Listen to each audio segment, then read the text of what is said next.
was an experience, wasn't it, Nymaera? Thanks. I have no idea who was involved in that last piece. Hey, how's it going? Great casting. You look very similar to you. I didn't realize you had a third brother.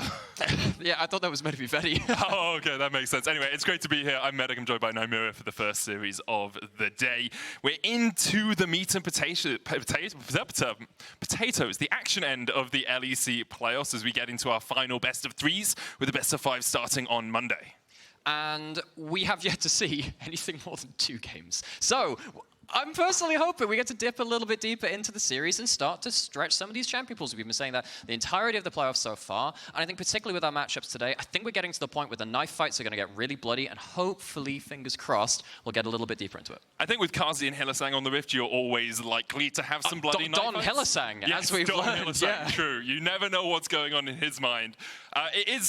It's interesting that Fearless hasn't really had as much of an obvious impact because we've only had 2 games in all of our best of threes, but we will see today, obviously, if we go to the 3rd game, whether or not things start to spice up a little bit as Vitality and BDS take their way onto the stage. Both teams that have struggled so far here in Winter.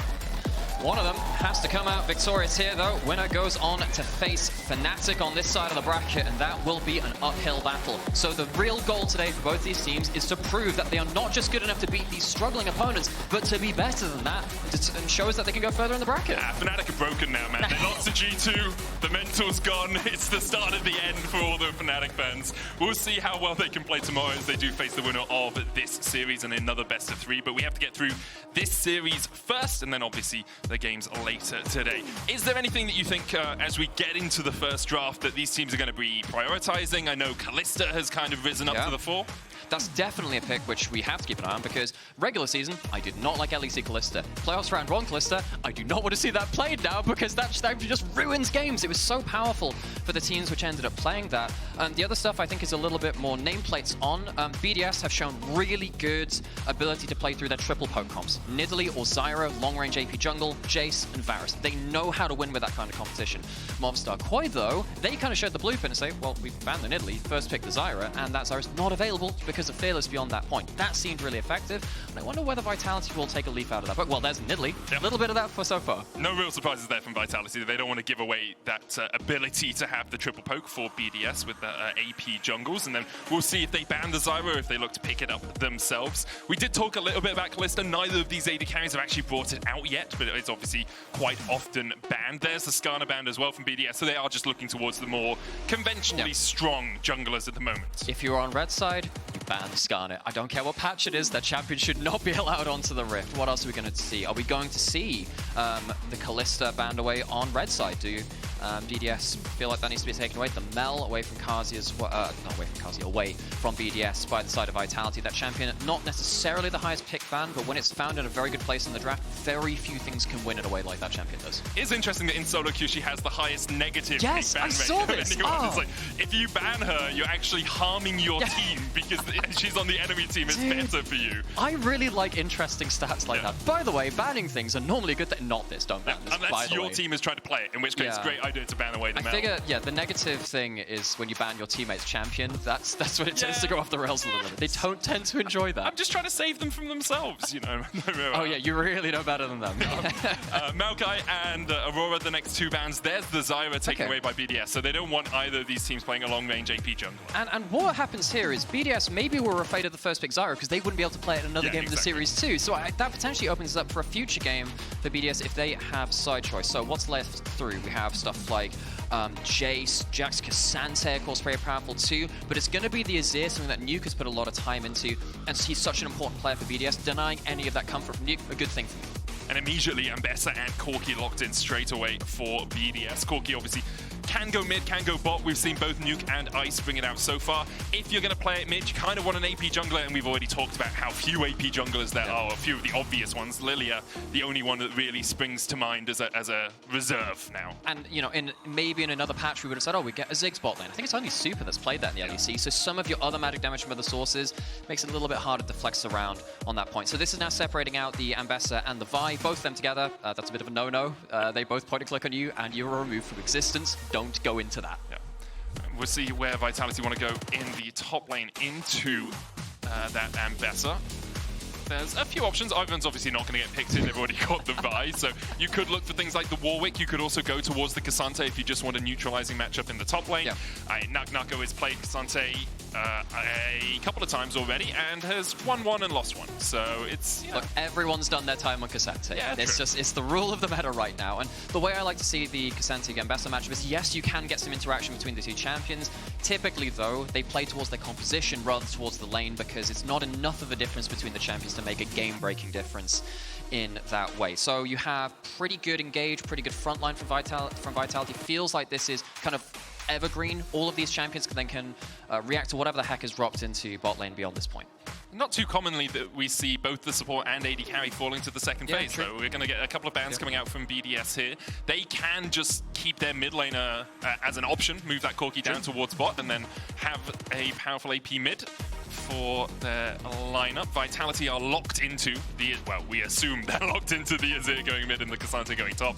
It would be a massive turn-up if we saw Carzzy on the Azir. The strangest flashback to 2014 Azir release patch, who was first played top lane. Yes. That would, look, okay, that's really not relevant. Anyway, random memories. But we do have stuff like, of course, like Kalista made its way all the way through to this point in the draft. There's still your usual suspect in support of Rel, Leona particularly for Europe as well. It wouldn't surprise me to see BDS just lock Rel on 4 here for Parus as his choice champion, unless Vitality choose to remove it, and then flex that Corki between mid and bot as that last pick.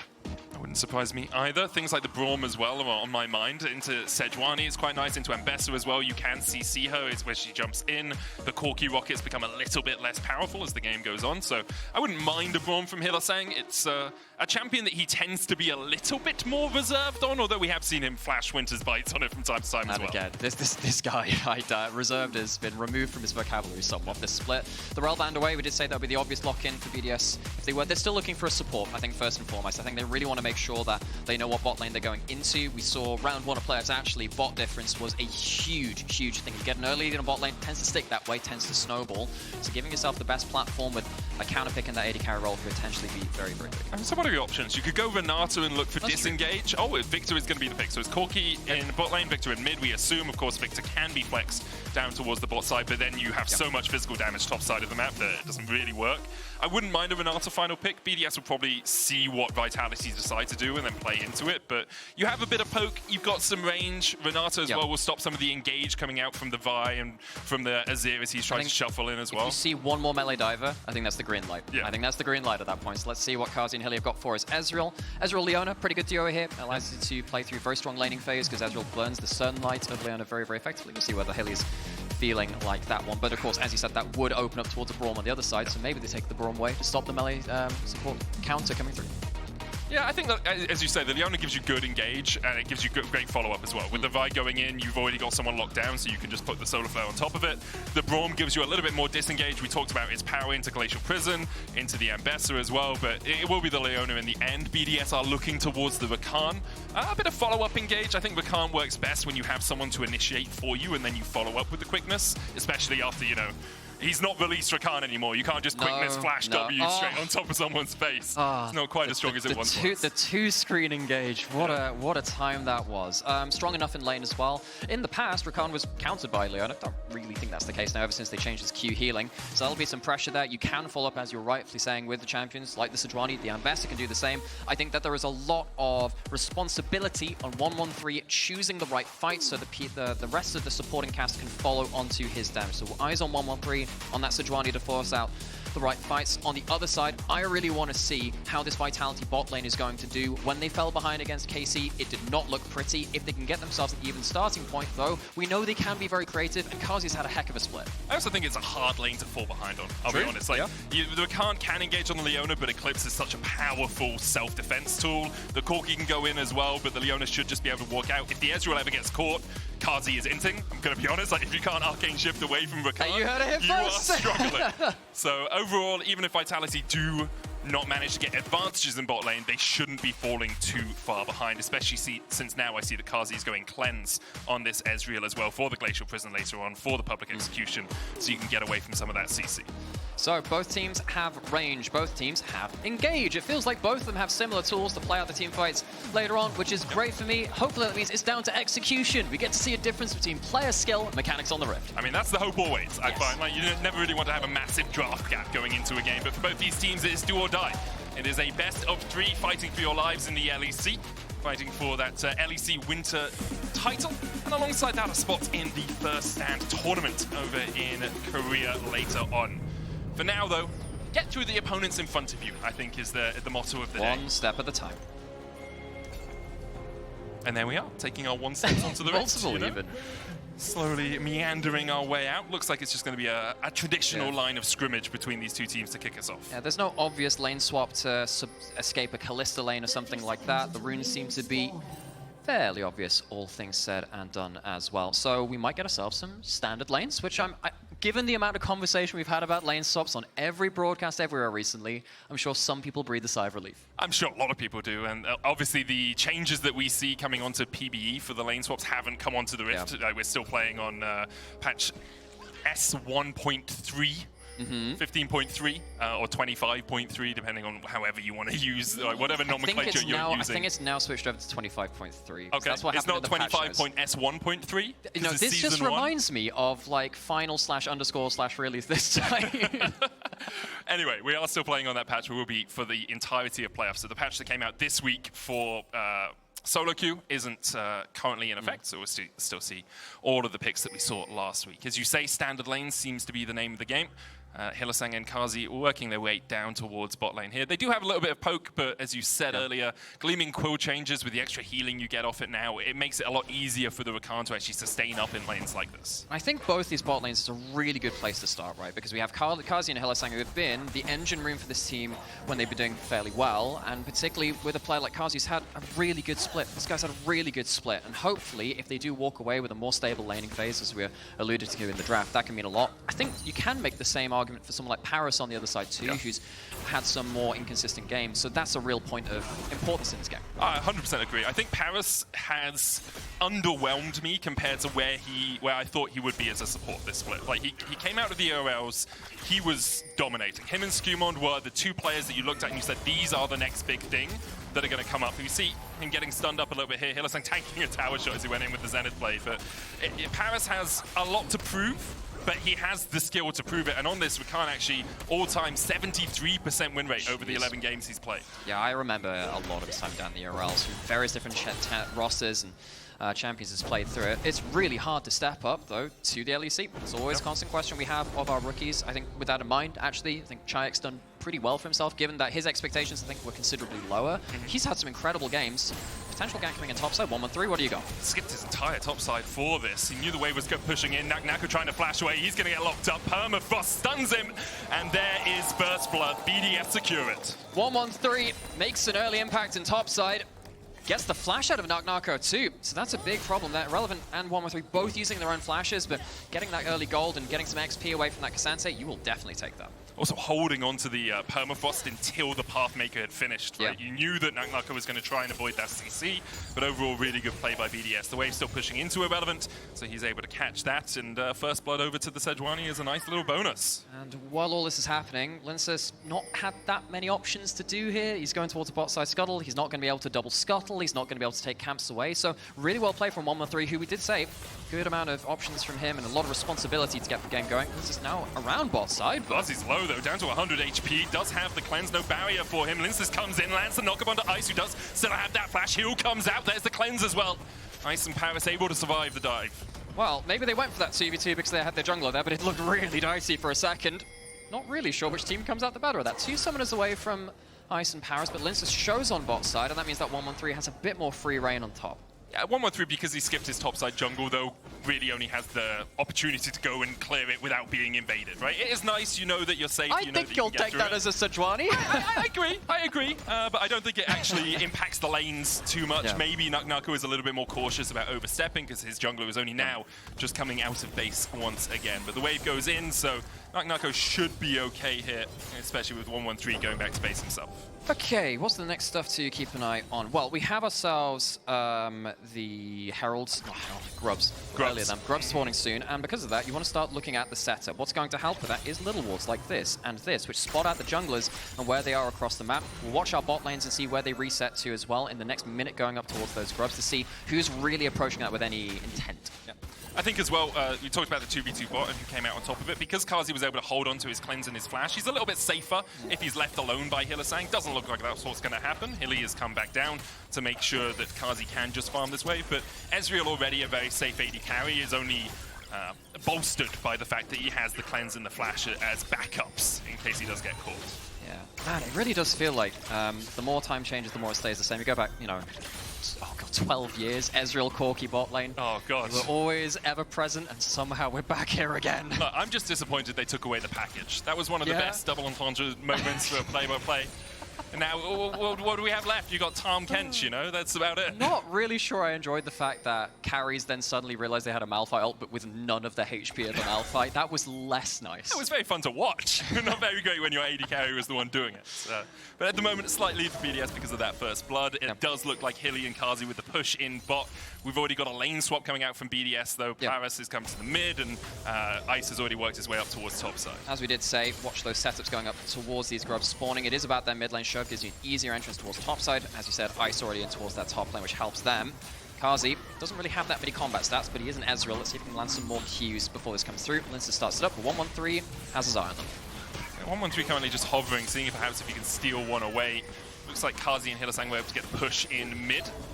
Well, they had an extra man there. Like Carzzy, Hylissang, and Czajek were all in the mid lane. This does mean that Vitality giving up some pressure on that bot lane tower, a plate going over to Irrelevant, so that's kind of the trade we've seen thus far.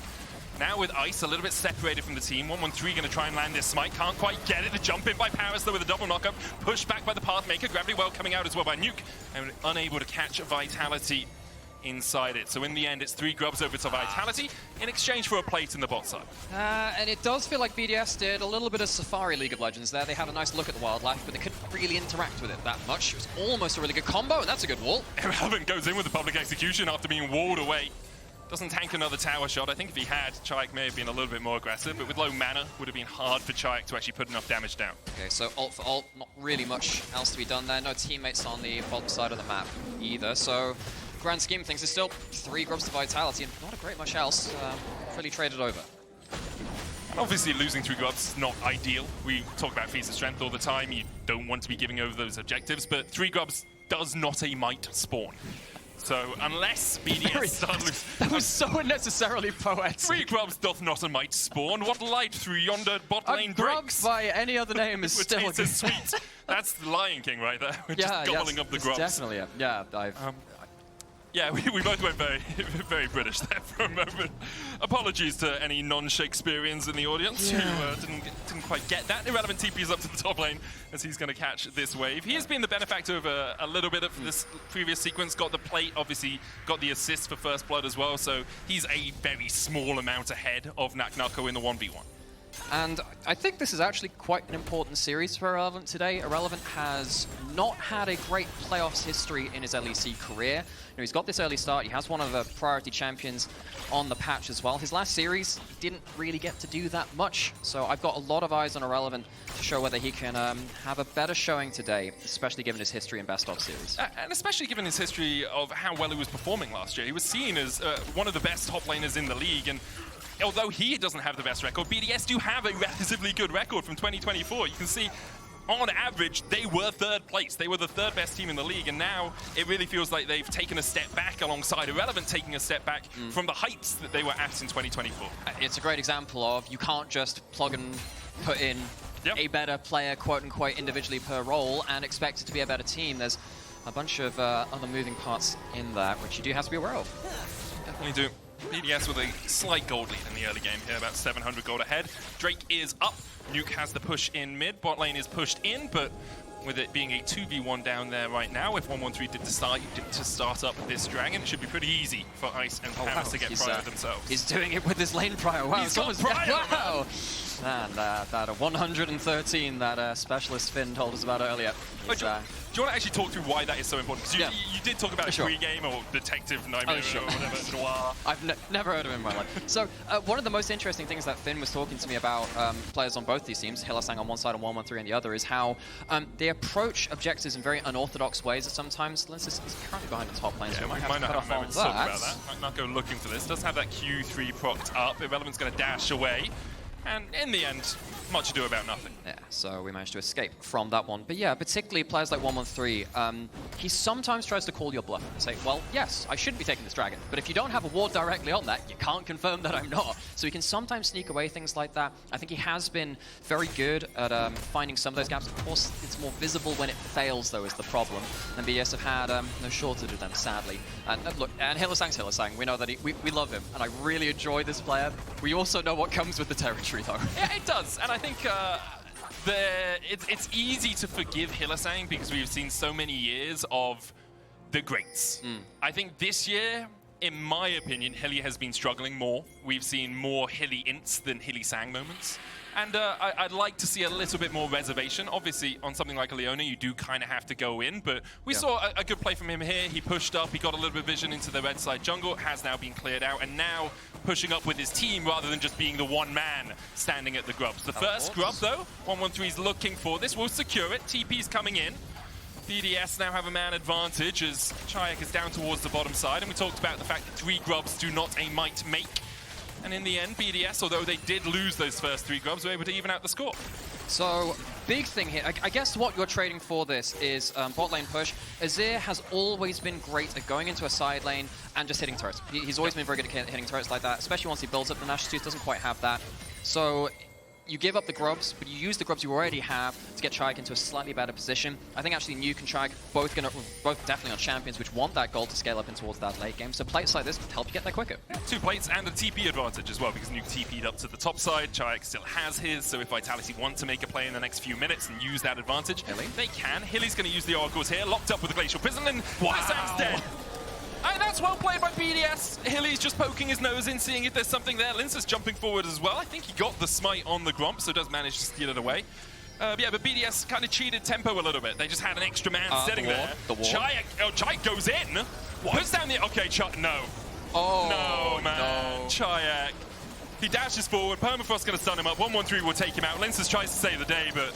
Yeah, the first one, Hilly was a little bit overeager. The second one, Czajek was way too greedy. What did he see on Fog of War there? He must have thought that was a one-person play and that maybe Lyncas could come back and join in, but that felt like it was very, very... Oh, this is nice, though. Lyncas stays around, knew that Nuke was backing in the bush. Well played by Lyncas. Nuke greedy positioning as well. What is happening? Both of our teams starting to get something out of inopportune recalls on the other side. First it was Hylissang getting popped, couldn't even get that Eclipse down, but both mid laners finding themselves on the receiving end of awkward plays on recalls and incomplete vision, I think it's fair to say. Yeah, I think just greed, really, let's be honest. Like, why is Czajek going in when you've just seen Hylissang die there? And then why is Nuke not just going back to the tower when you know the Vi's in the area? That's the team spirit right there, you know. I saw what Hilly did into the breach. I mean, a lot of supports, especially in Europe, have modeled themselves off Hilly. I'm not saying that's the sort of thing you should model yourself off. At the moment, though, BDS with about 1,000 gold lead. Next Drake up in a minute and a half. No towers have fallen as of yet, but there's an advantage for Parus and an advantage for Irrelevant on the side of BDS right now. I like how you bring up the support matchup. Yeah, the gold matchup on the Rakan. Okay, yeah. He's got his Merc Treads already. Okay, that is actually quite big. Big tenacity, you know? Yeah, it's actually, in terms of the tier 2 boots, you know what? I'll actually take that back. That is somehow quite relevant. Quite upset about that. Anyway, Hilly has actually completely sipped off a vision. This could be huge. He has ult and he has flash. Can you get onto Nuke? Nuke does still have flash of his own. Czajek has no flash. They're waiting for the Emperor's Divide to be back up. You can see it's just a couple of seconds away. Hilly behind everyone here, but BDS will have 4 players in a moment's time. Ice now walking back towards mid. Nuke not overextending any further. Doesn't know where Lyncas is. But perhaps... Oh, the recall comes out. Okay. Nuke's just going to back away. So they don't, for once, they don't pull the trigger. And I think that makes sense, you know. Early Sejuani, especially with the 2 kills, would have been quite hard to get through. Now you can look for the dive. They have a ward on the Gromp bush. So now that they know that 113 is around the corner, and you can see Hilly was thinking about it, but in the end, it's called off. 16 seconds on the Drake. Yeah, good ward coverage from Vitality, but the backs are coming at a really good time for BDS. Here comes Parus. Parus looks for Lyncas, will get him in the pit, but that quickness not really doing too much. The permafrost though on Hilly, he goes back in with 100 HP, locks up Parus, who tries to dive away. The Emperor's Survivor will lock him up, and there's 2 kills already to BDS. Nato TP'd in, as has Irrelevant, but he's a mile away from the fight. In the end, BDS find 2 in the battle. Lyncas forced away. Very strange series of engages coming through. There wasn't quite clean from either side, and it meant that the fight got a little bit messy after that point. With the HP bars going over to the side of BDS, and of course the Azir being down, BDS should be able to stick around and get themselves that second dragon of the game. That starts to become a bit of a problem now for Vitality, because depending on what the Rift is, of course, and the Soul that's on it, they are going to be starting to really rue that Soul coming around the corner. It also gets them the feats of strength overall. We'll have a look at this, because Parus, I'm looking at Parus, and then I see Hylissang is just stepping forward into both 113 and Nuke. Feels pretty bad to miss your full engage on the Rakan. I will say though, if you're dumping all your ultimates back into that Rakan as opposed to the other team taking onto the Azir, you're much more happy with that trade after that point.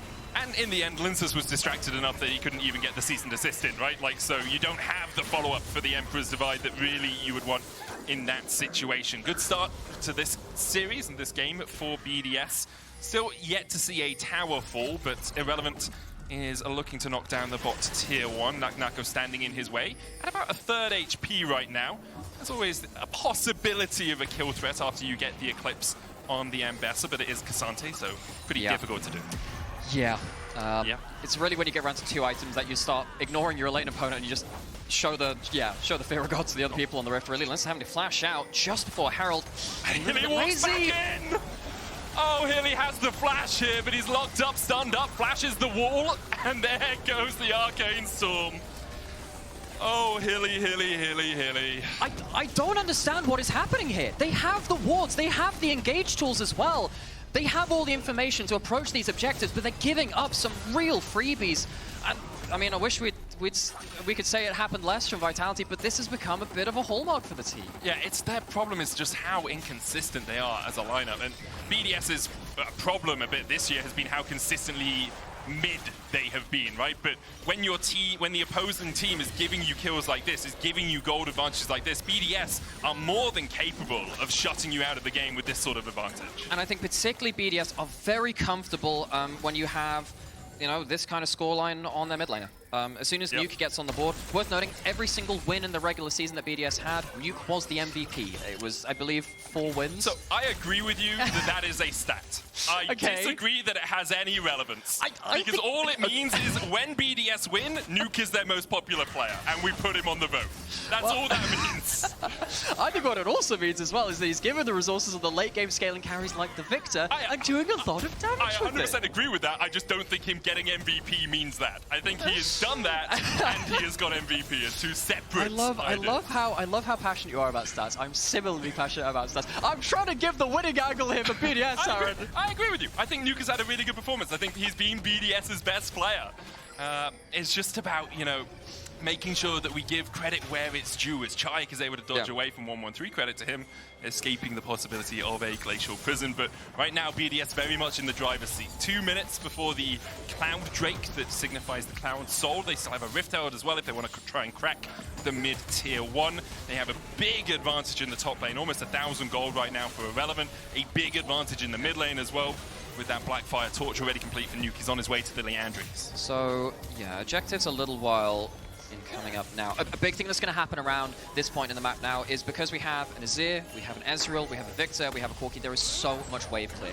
Unless this Herald is used quite well from BDS, we're probably not seeing the mid lane turrets opened up that easily, which means we are going to be playing quite tight-knit, kind of just clumped up units roaming from tower to tower. You have so much wave clear, it's kind of hard to break open the map in bigger ways. Hylissang trying to get some vision control. I will say, as much as I don't think the actual approach to the objectives has been as careful as Vitality should have been, I think that their pieces have been disconnected. The actual wards they've got down have been really good. You know, every time, even when they're losing a fight, this is a good skill to have, by the way. Even if you're dying, put down an important ward. That can be a big thing. I think Mickey was great at that last year, even when he had some worse games over on G2. Hilly's obviously done this a lot too. Those wards can be very helpful. Herald's in mid lane. I don't know if Vitality want to teleport on this. Doesn't look like it yet. 113 locked up by Naak for a second, who flashes in the end because that permafrost was about to come down. The tower still remains standing, but on a sliver of HP. Carzzy, arcane shifting forward. He's been putting quite a lot of damage down with these Mystic shots. We saw Parus down to half HP. And if Carzzy does get the time in a position like this to chip away at BDS, obviously that would be very impactful at stopping them actually finding their engages later on. But for the moment, BDS seems satisfied with the chunk that they took out of the mid-tier 1. They've already taken the bot tier 1, so they are on the board in terms of towers. And still have that about 2,000 gold lead. A good thing BDS have been doing as well is not overextending too much. We saw Nuke when Hilly was in that bot bush, irrelevant here as well. Not stepping too far forward, doesn't need to, there's no wave there, but sometimes we do see teams be a little bit too greedy. BDS could have gone for a Dragon startup early on timing here, but you can see Vitality. I think they were ready to pull a bit of a mind game there. Say, well, okay, you show up Force Dragon, you start the Atakan and see what we can do. They do have the Azir, because they're very good at, of course, taking objectives. Relevant takes a chunk there, knowing that his jungler is now on the top side of the rift. Does mean that the Dragon is delayed a little bit, because BDS just wanted to make sure that the Atakan wasn't threatened on spawn. It's dangerous to take it on spawn, but look, Vitality have done stranger things in the past, and it could have actually worked out very well for them there. I think it's the right call. I was also going to talk about like whether you just take that trade as BDS. Yeah. It's like Vitality get like the GA. I mean, actually, it is the GA. In my head, I'm like, I would take that trade in solo queue, but obviously, it's not Voracious Atakan, right? Yeah, you know, it's Voracious not doing it. Funnily enough, we saw our first. Well, we are going to see the Dragon startup now, so this will be soul point for BDS.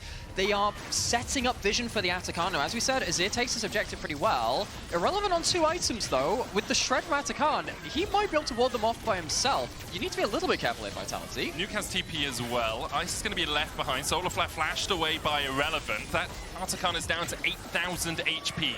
Now, Nato doing a good job of keeping BDS away, but Irrelevant's done a good enough job of distracting them that now BDS are close enough that Vitality don't think they can stick on the Voracious Atakan. And because of the positioning now for Vitality, where do BDS get to play? Well, in the mid lane. They can gate off the entirety of Vitality. Like, Vitality can't walk past this point on the map, allowing you so much free time on this mid lane tier 2. It's impossible for Vitality, really well played by BDS, to gate them out of the mid lane. That's nice. And suddenly we're saying, oh, it's going to take a while to break down this mid lane turret. That's 2 gone now. So suddenly, when you come around to this next Dragon, the mid lane, which is the most important to push, is going to be much harder to do so. BDS get themselves a pretty huge strategic advantage. Atakan is still up as well. Vitality couldn't really threaten that one. They're going to go back to it. I mean, there are resets coming through from BDS. How quickly can they take this? It really is about how much Czajek can put down onto it. I'm honest. Like, being honest, I think if you're BDS, don't even try. Like, what are you fighting over in the next like couple of minutes, right? There's no Drake, there's no Baron. Vitality can try and force for a tower, but who cares? You're going to get there late, give them the false life. Well played by Vitality to take it, but if BDS had overextended back into that, I think it would have been a big mistake. Completely agree. Parus needs to be a little bit careful, but he's safe enough for now. And yeah, I think you're completely right. Given the pace of this game as well, it's not exploding kills. Yeah, Atakan can sometimes speed it up, but you're absolutely right. You're not giving up some huge Atakan into Baron and Soul, which is normally the killer and the gold standard for that objective. Yeah, those false lives will expire before we get towards the Baron. Carzzy cleansing away here. Naak was just trying to back in the bush. Carzzy a little bit pushed up. He can play a bit more aggressively, obviously, with the false life, but BDS do still have the gold advantage. Naak forced away. The tower goes down as well, and even though the Atakan went over to Vitality, it's BDS forcing the pace of the game. Hilly just around the corner, spots out Parus. Doesn't have enough damage to follow up anything from this, maybe. They've got enough CC. It's the Shield of Daybreak stun first, was so important, but Parus gets the quickness off in time. Not quite able to take out Parus. He did use the heal, he used the quickness, but he got himself to safety. Well, that's a Merc Tread stiff right there. Yeah, Tenacity really, really helping. And the Locket as well. Locket, Ether, everything at that. It does make it out alive. Now, this does mean with Parus having to recall, Vitality can take over some control of the top side of the map. They managed to get themselves some wards. What's Relevant doing here? Does he really feel like... Oh, he missed the ult. He was feeling like something. Can't quite get it. The execution of that public execution was a little bit lacking there from Irrelevant. Obviously, really writes itself, though. Yeah, it does. Yeah, well, I probably should have been better, I'll be honest. But just what came out in the moment. As now we have a minute before the Baron spawns, 2 minutes before Cloud Soul for BDS if they're able to secure that objective. In terms of items, we're sitting on 2 for Carzzy. He's got that Manamune fully stacked up. You've got a Void Staff as well alongside the Nashers for Czajek. So he's in a strong position, as is Nuke, the 2 items himself. And that's going to be a real big sticking point for Vitality. If Vitality cannot find the Corki and the Viktor, really, really difficult to run through the fight because they have to throw the Vi into melee range. You don't always have to with Sejuani. You can just throw out that ultimate, use your W, and then Q backwards potentially. And I think the Viktor and Corki can follow up nicely enough after that point. So really, really need to see how well Vitality can get them onto the carries of BDS. I'm worried for them given the state of the engages we've seen so far this game. It's also the distraction capabilities of the rest of BDS, right? Like if you're trying to jump onto Nuke and Ice, where you have to get through the quickness, you have to get through an Arctic Assault, you have to get through a public execution, you have to get through the Glacial Prison as well, right? There's enough to distract the backline. It's very reliant on Czajek getting onto 3 or 4 people, and you can't just be going for the one of Ice who can, you know, flash over the wall, or Nuke who can flash over the wall as well. So we have 10 seconds on Baron. Don't think that's going to be rushed, of course. We have a minute on that Dragon coming down. What I really want to see happen now is a concerted push by BDS down the mid lane and then move wards into these kind of routes towards that Dragon after that point. They do need to be a little bit careful. If you push too fast, Vi hops over the wall, and there's your backline access. That can help you there. But really it is about this mid lane control, push it out, get some wards down. Grouping together like 4 like this, particularly with 1-1-3 being so tanky, that's exactly what BDS wants to do. No need to rush things, take it slow. That's exactly what they're doing as well. They're playing up towards the crowd doesn't want to take it slow. The crowd wants action. I can't blame them. There've been 8 kills in 25 minutes. They want something to happen on the Rift, but this next wave is the big one. You got 30 seconds left before the Cloud Drake. Obviously the Baron already up. Czajek's actually going to use the Sun Disc to add a little bit more pressure in the lane, a little bit more priority for Vitality as they can just clear out that wave. Bot and top are neutral, and everyone is basically in the middle of the map. Sun Disc really helps, because as we were saying, hey, push mid, put down wards. Azir has a free turret. Kind of helps with that one, keeps it upright. Makes it a little bit easier for you. Irrelevant hiding in the bushes here. Vitality has control over the bot side vision, as you say. 1-1-3 is going to be one who starts to step up. Carzzy takes a chunk. Plane's about to come back off cooldown. Vitality might want to just wait for that. Carzzy also has the red buff for about a quarter of its cooldown left, so he'll heal up a little bit before we get into the next piece of the action. You already see that Viktor poke. Really, really nasty. Yeah, there's some coming through, of course, from the Ezreal and a little bit from the Azir as well. See if the... Oh, that True Shot Barrage definitely evens things. And Lyncas going to go straight down to that Dragon alone. BDS, they don't want to force this. They don't want to go too quick. It's one of those moments that if you lose this fight, you just delay the game a bunch. 1-1-3 goes forward. They try and lock up Czajek. Immediately they dash back in. Public execution going out as well as Ice is ready to kill off Hylissang. It's disaster for Vitality!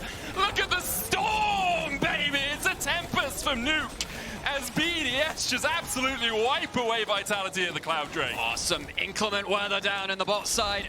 BDS managed to get a really good play where they can get their damage stood behind their front line. Vitality get caught into the meat grinder, and suddenly you can now go towards that Baron. You can tank it for forever. Yeah, you lose the Dragon, but I don't think they'll particularly care after this point. They'll get themselves the Baron on the top side, and that's going to make things very, very difficult for Vitality to hold the map after this point. There's a couple of really nice things that happen here. Look at the spacing between the front line and the back line, and particularly when this meat grinder comes in, the gravity well into the Chaos Storm just buys up so much random space that Vitality just can't pass, and just immediately the Storm pops off. Yeah, it's just everything is used to disengage from Vitality. Cease and Desist goes on the Rakan to make sure he doesn't get onto the backline. The Emperor's Divide goes on to the Rakan and the Sejuani, and you can see, like, as soon as Nuke and Ice have free time in a fight like that, they're just gonna shred through you.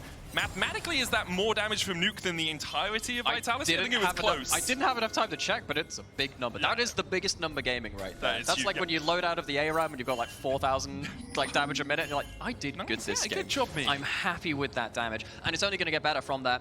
Nuke has always been, this split at least, very, very safe hands when he has been put on these late game carries. Stuff like this Viktor is absolutely in his wheelhouse, and he's delivering right now. It's not good for Lyncas. 1-1-3 and Parus are waiting just around the corner. Lyncas has no flash, has the cease and desist, might just go on to irrelevant here. But Parus is there for the follow-up. Permafrost, CC lands, and down goes the Vi. BDS now have the pressure in the top side. Only one wave to work with, but Czajek should be able to clear it out as it gets up towards the tower. BDS not investing all their time on making sure this wave gets to that tower. Vitality, various members across this game, they've tried to play the vision game, play a vision trap, catch someone out. It's just not been happening. BDS, too organized, very disciplined, and their vision control has been enough. They're going to start breaking inner turrets as well, and the gold is just going to keep going up and up and up. 7,500 gold at this point. That's a lot. That is a sizable chunk. It's basically means Ice gets to his first item. Nuke. Oh man, Nuke the man after my own heart. 10 stacks on the Dark Seal, goes for the Medjais. He's got a death note with your name on it, Vitality, and right now he is writing in every single page. Actually, do you have to write on an individual page for each person? No, or you can don't. just No. In fact, actually, don't waste the pages, for Nuke. enjoyers of the game, you can just tear out a little scrap and write it on there. Oh, nice. That is a plot point within the show. Okay, well, it's been a while since I watched that show, and it kind of jumped the shark around season 2, if I remember correctly. So episode 24. Or like the middle of it. Yeah. Episode 24. Just stop. Just Nuke stop with that. still so strong though, because the big thing about 10 stacks, you get the movement speed. You have Cloud Sold on the table, and then you get the extra 10% movement speed from the Magi itself. Catching this guy who you've already not really managed to shut down with the Seekers as well that's a hard job to do. I can't remember him flashing this game. I'm sure he has. Solar Flare just gets the tip of it. Zenith Bait going in as well, but Hylissang engages. It's like, you know he's round the corner, man. Parus goes in as well, lands the charm, is locked up with the Season Desist, but Lyncas pays for it with his life. Irrelevant diving onto the backline now as well, as Carzzy is limping away from this. The all-out from Nato pulls Irrelevant over the wall, and Ice is dashing forward as well with the Valkyrie. Nato, and he'll be the only one to stand while the rest of his team falls. BDS now knocking on the doors of the base. Vitality have not been able to shut down the carries of BDS. Nuke and Ice have had 3 team fights for the grand majority of the game, and they've really looked comfortable with it. 30-minute demolition, really, from BDS. They waited until they were at a powerful point of their composition. Vitality did give them a few extra money bags in the early game as Hylissang falls for the 6th time this game, but really not too much of a challenge, it seems, for BDS here in game 1. We'll see if Vitality can bounce back and make this a 3-game series, or if the way of the LEC will just continue and it will be another clean 2-0. BDS are going to go 1-0 up as Czajek falls once more, as does Lyncas. They finally remembered to right-click on the Nexus, but hey, BDS, they took it slow and steady in that game, as is their style, and they looked really comfortable doing it. Vitality, they had a couple of duff engages in the early game, and it really felt like they couldn't stabilize after that point. They had some good vision control, they had some good building blocks, they just couldn't put them together. And they can't. We'll go to a quick break. We'll be right back after this. See you on the other side of the break. Wow.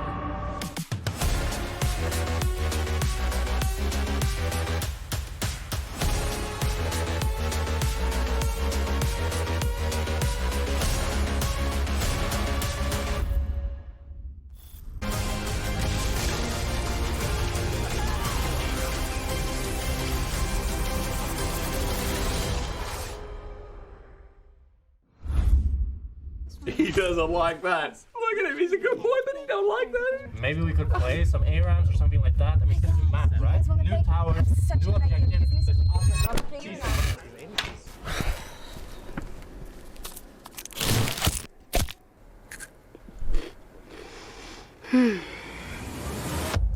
Have a break. Have a Kit Kat.